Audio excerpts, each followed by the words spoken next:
What this means is that I'll just have to go longer into your break because you're asking me a goofy question like that. All right, so here we go. I'm ready to go. Are you guys ready to go to work? All right, here we go. The road not taken.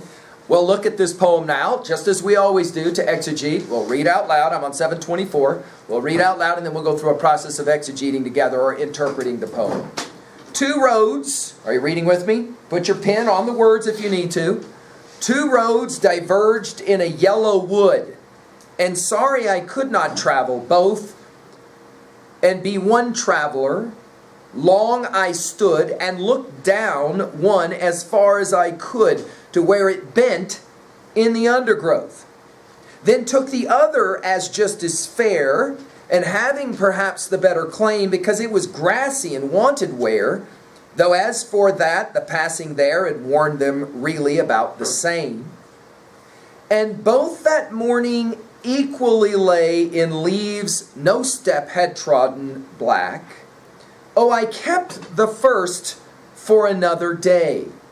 Yet knowing how way leads on to way, I doubted if I should ever come back. I shall be telling this with a sigh, somewhere ages and ages hence. Two roads diverged in a wood, and I took the one less traveled by, and that has made all the difference. Now, let's start by, first of all, creating a little drawing in our notes. We need a drawing in our notes. The only way, remember yesterday I had that drawing on a board about the only way you understand the poem is to understand that we're working from the valley going up the hill, right? Yeah. Today, very similar kind of, we need a drawing in our notes. This drawing in our notes will look something like this, won't it? He's got a path he's walking. And then all of a sudden we're told, read it for us, Nash, the opening lines. Read it out loud for me. Two roads diverged. Now what does that word diverged mean?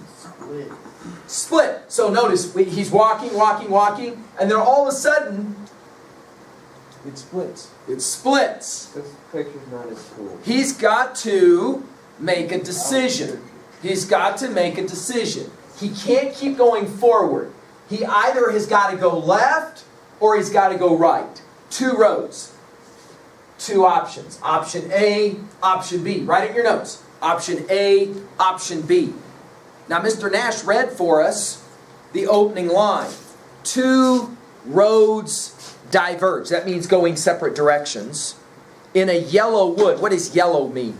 Any guesses what that means? A yellow wood means what? What would you say? The trees are yellow, which means what? It's fall. Good, it's fall, right. Two roads diverged in a yellow wood. Keep reading for us, Mr. Nash. What's the next line say? And sorry I could not travel both. In other words, he's stuck. He's here, right here. And he's like, bummer.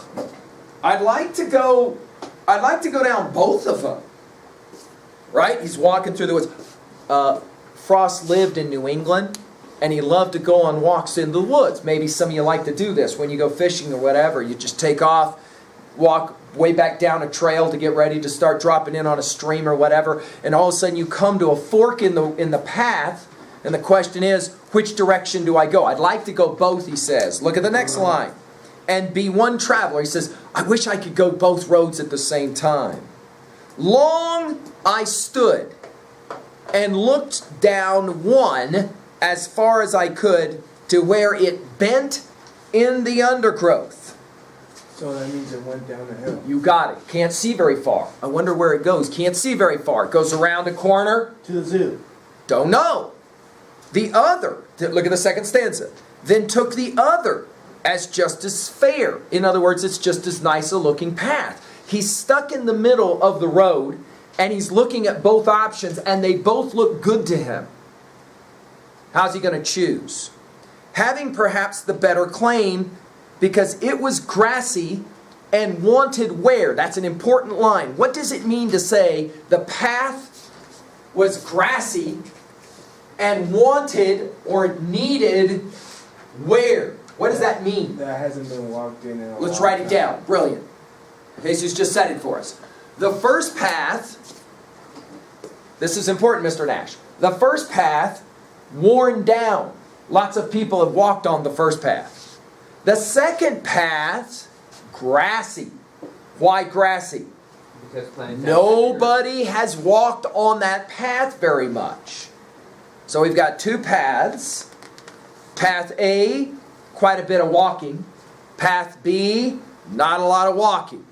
Question, which one will he choose? Go down the middle. Not an option. This is important. Hear what Mr. Denise just said. Go down the middle. Not an option. He has to choose. If he's going to go forwards instead of backwards, he has to choose. Option A, everybody's walked on it. Option B, not a lot of people have walked on it. Keep reading with me now. He says, both that morning, third stanza, both that morning equally lay in leaves, no step had trodden black. So it's like, I got to choose one or the other. Oh, I kept the first for another day. Yet knowing how way leads on to way, I doubted if I should ever come back. So put it in your own words at level 1. What's he just said? He looked at both options. Option A, the one that was traveled, right? This is the popular one. What's he say about that one? I'll leave it for the other. I'm going to leave it. I'm going to leave it. I'll come back to it later. Knowing he says what? You'll never. Probably won't, right? Probably won't. Probably won't. Okay, the last stanza. We'll listen to Mr. Nash read for us again in his great reading voice. Last stanza. I shall what? Take a look at what he says here, Mr. Nash. Read it for us. Famous, famous lines. This is some of the most famous lines ever written by an American poet. Look what he says. I shall be telling you this with a sigh. What's a sigh? It's kind of like, right? Like lament, sad, right? Disappointment. Disappointment. It's a good way to say it. He even did his hand like this, a disappointment. Go ahead. Start over for us. Read it again, Nash. I shall be telling you this with a sigh. Somewhere ages and ages hence, two roads diverged in the wood, and I took the one less traveled by, and that has made all the difference. Okay. So literally, it's pretty easy at the level 1. Read it again with me. He says, I'll be talking about this sometime in the future. I know that, he says. And when I talk about it in the future, ages and ages hence in the future, two roads diverged in a wood. I had to choose one or the other. I took the road, what? Less traveled. Less traveled. Option A or option B? B. And that has made all the difference. All the difference? Yep. Difference? What difference? The difference of the road. What difference? Magic. Think with me. Think with me. What do you mean? He says, I came to a road, a path in the woods. I came to a stopping point and I couldn't keep going forwards. I had to choose. Option A, everybody on that road, you could tell it. The grass was knocked down. The path was worn. Option A. Option B, untraveled. Right? Not a lot of people go down that road. He said, I stood there and thought for quite a long time. Which one do I go? Do I go the one everybody's walked down? Or do I go the one untraveled? I got to choose. I don't have a... I suppose you could make the argument a third choice would be going back the way you came. He doesn't take that option. He knows he's got to go... Right? Right? He's got to go forward. But how go forward? How go forward? The question is, do I go with option A, the traveled road? Do I go with option B, the untraveled road? And we're told at the end of the poem that he took which one? He took the untraveled road. And then he says something fascinating.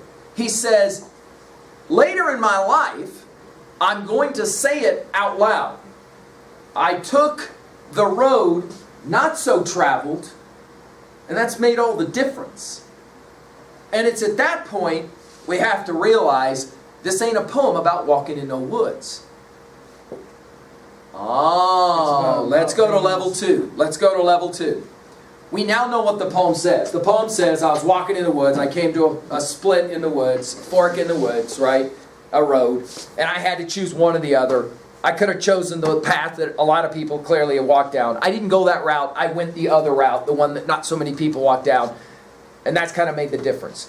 That's level 1. That's what the poem says. Now we're going to ask, what does the poem mean? And a second ago, Mr. Denise actually went like this. Like, it's almost like a mind blow. Frost wants this poem to be a mind blow. He does. He wrote a poem that becomes probably the most famous poem in American poetry. No kidding. This poem is one of the most famous poems. But it's because level 2, not level 1. This ain't a poem about walking in no woods. If it's not a poem about walking in no woods, what is it a poem about? Write it down, don't say it. What is it a poem about?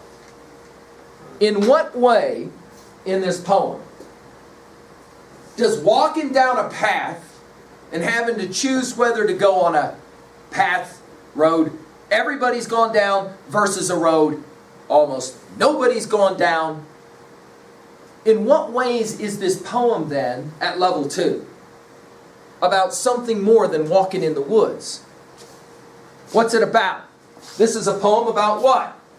I'll write it in ready, how's that? Right? It's a poem about what? Life. See how Jimmy said that? I was trying to say that. But I know. I knew you were. Because see, all of a sudden you start thinking, you go, whoa, wait a minute.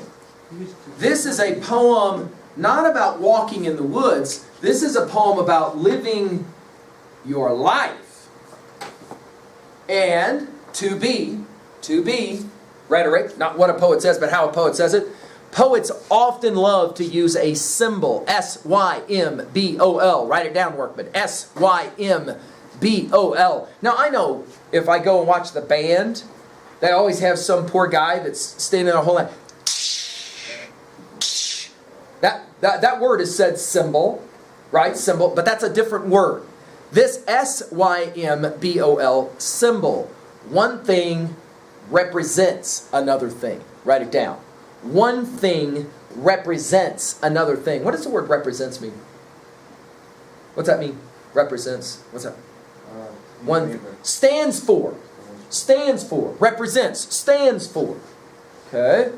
So for example, in Much Ado About Nothing, right?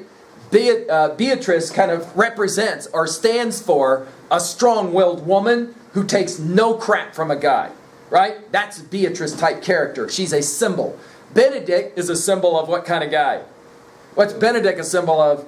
He's the kind of guy that swears he'll what? He will never do what? Benedict. I will never do it. I ain't never fallen in love. So Benedict is a symbol of the guy who promises he's always going to be a bachelor. In this poem, walking through the woods and making a choice is a symbol for life. What? What do you mean a symbol for life? I got this one. Go.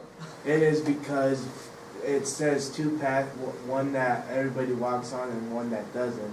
The reason they have 2 is because you should never be like everybody else and you should always be yourself. Beautiful. All of life is about making what? Choices. Right, let's write it down. Now we're working in 2A, aren't we? All of life is about making choices. You cannot live your life and not make choices. So workman, that's the first thing we want to write down in 2B. All of life is about making choices. Okay? The rubric for making that choice is contingent on a decision. You got to choose. You got to decide. Okay? You can't not decide. Notice though, he stood there for a long time trying to decide. He weighed his options. He took into consideration really an important observation. What was the more popular option? What was the more popular option? Untouched. What we would call option A is the more popular option. Why do we know it's popular? Everybody goes down that path. Correct? The unpopular option, the one nobody goes down, option B. He says, I stood there for a long time thinking about it, and I finally made my decision. And my decision was, I'm going to go down the path, popular or unpopular? Unpopular. Nobody else goes that direction. That's the direction I went. Now he admits, telling with a sigh is the last stanza, he admits that because he went down option B, he doesn't know what option A was like. That he will admit, because you can't do both options. Right? Right? You can only do one of the two, and he will admit, I don't know what option A was like. But I know what option B was like. That has made all the difference. Why? Why has it made all the difference to decide to live not like everyone else? Why has that made the difference, do you think, in his life? Jot down, why is that a big deal? By the way, Emerson and the great transcendentalists will call this to be a nonconformist. Let's write that word down. What is that word? How do you define that word, Mr. McAfee? Nonconformist. A nonconformist. Really go with that. Someone who does not conform. To conform would mean what? Do what everybody else does. If everybody else does it, most people want to do it as well. A nonconformist is a person that says, no. Republican. Everybody goes option A. Obviously, we can talk politics in this regards, but not just politics. It can be any decision of your life. Right? For example, to come here. You got it. For example, the decision to come to summer school. Right? That's not conformity, that's just giving it over. No. Coming to summer school, coming to summer school is making a decision that in some ways is option B, not option A. How come? Why would we say that? Why is coming to summer school option B instead of option A? Because you could. Are there other students who should be here who are not here? Yeah. The answer to that is affirmative. Why aren't they here? Because they did not want to. See? They didn't want to go through the pain of it. See? Or they didn't know what it would be like. And because they didn't know what it would be like, they opted against it. They only do what everyone else does. In this world's broad field of battle, in the bivouac of life, be not like dumb, driven cattle. Be a hero in the strife. Frost is, I've just given you a 3A observation, haven't I? Right? Frost is giving us a reference to Longfellow's Psalm of Life, right? He's giving us another way to think about that, be a hero in the strife. Notice how easily, Mr. Workman, this works with our Unstoppable readings as well. Notice that your writer of Unstoppable is ultimately just saying to you over and over and over again one thing, and that is, choose option B. Why choose option A? Everyone is doing option A. Why not be a nonconformist? When you say everyone is doing option A, it sounds like you're saying everyone is doing option A as a drug, basically. Yeah, I mean, we mentioned politics, but now all of a sudden we could change the conversation to the decision of entertainment of any number of kinds. Would you agree? Obviously, toking is just one way to entertain yourself. Would you agree? I mean, doing dope of any number of kinds, right? One argument that often is made as to why it is I did it was because, dude, if I didn't do it, they'd have made fun of me. Peer pressure. Yeah, Jerks. peer pressure, sure. It's a classic example, right? Over and over again, we're going to hear in Unstoppable, just like we're hearing in Psalm of Life, just like we're hearing in this Frost poem. You've got a choice to make. And the choice is a simple choice, but it's a difficult choice. You can either do what everybody else does, or let's change it now. How about this? Instead of saying, let's do what everyone else does, let's say it this way. I'm not going to do what I've always done in the past. option A can actually be my prior choices in my life. And I come back up again to an option. Instead of doing what I've always done in the past, I now do something different. An option I haven't done before. What keeps people from taking option B? Write it down. What keeps people from taking option B? Where Is this A? Is This, we're working at 2. We're working at 2. At 2A. What makes it so hard to take option B? Why is taking option A so easy? It's what you know. I don't understand. So what? Seems like we would want to do things we don't know. New. Not so boring. But why is it the case it's so hard to do what we don't know? People follow crowds because they think groups are... I'm asking you personally, though. In some ways, this is almost a 3B question, isn't it? In your own life, and because we need something at 3B, let's put it there. Let's jump to 3B. In your own life, why is it so hard to do something you haven't done before? Why is it so hard to try a new food, to try new music, to meet new people, to go to new places, to have new experiences? Why is that so hard? I have students that will tell me after they graduate from high school, they can't leave Worland because this is the only town they've ever known. They don't know what to do if they were to leave. If they were to leave, what would they do? They would have to talk to people they never met before. They'd have to go places they'd never gone before. There's one word that keeps all of that from happening. What is it? F. E. A. Failure. R. Fear. It is, isn't it? That's it, isn't it? Fear. Notice Mr. Workman in our poem that he says that he stood there for a long time. He had to make up his mind. It took him a long time to make up his mind. Fear gets in the way. And fear, then, keeps us from making a choice that's new. Think about it on the board. A equals old. B equals new. Right? No, because new doesn't start with B. No. Old doesn't start with A. Symbol, right? S-Y-M-B-O-L. Remember? We're at symbolism here, right? We're not talking about real woods and a real path, are we? Final 3B question. This is interesting. You haven't even lived 20 years yet, right? But you soon will be at 20. Think about the choices you've made in your life thus far, and more particularly, the way you've made those choices.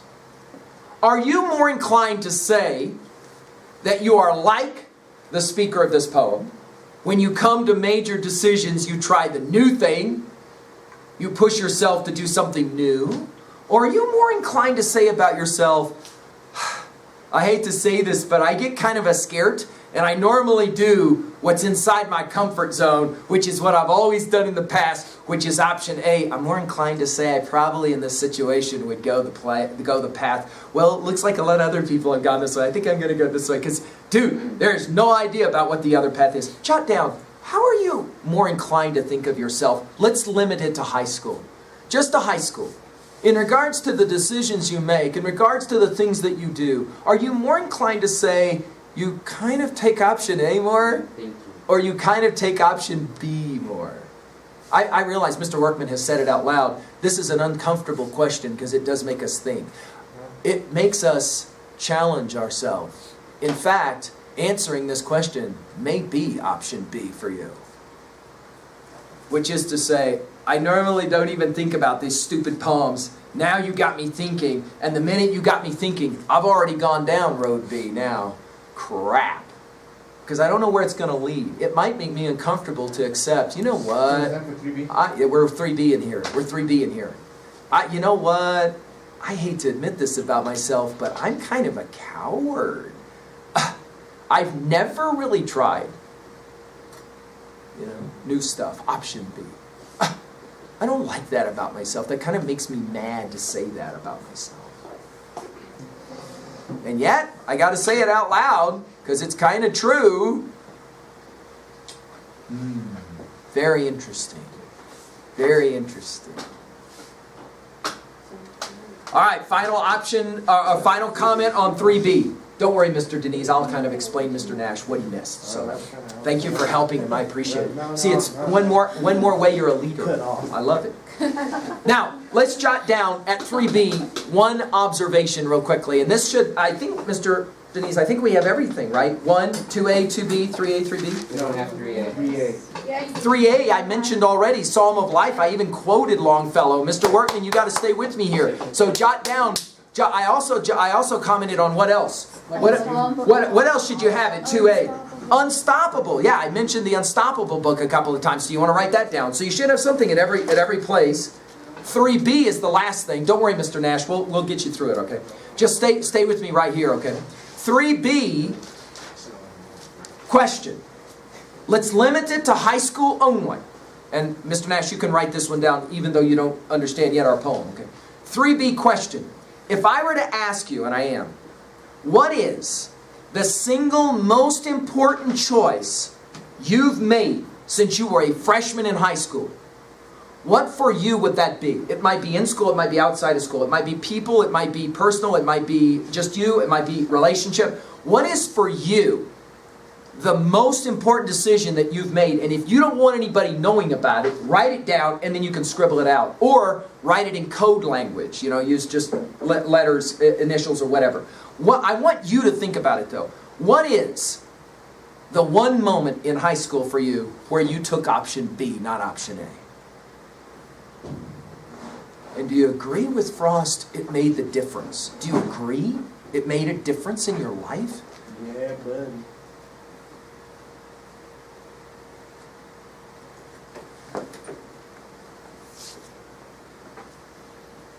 The great Robert Frost and the road not taken.